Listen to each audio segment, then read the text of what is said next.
Welcome to Arlington Community Arts. Today we're making Perler bead spinning tops. Begin by placing Perler beads on a round pegboard. It's very important to leave the center bead open.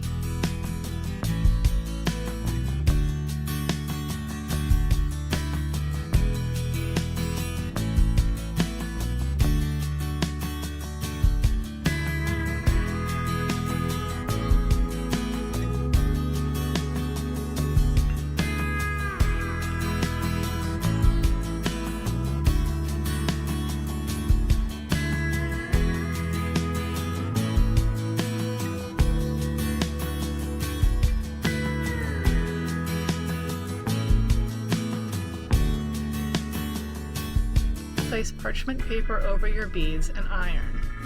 Don't iron too much or you're going to melt the pegboard. Remove the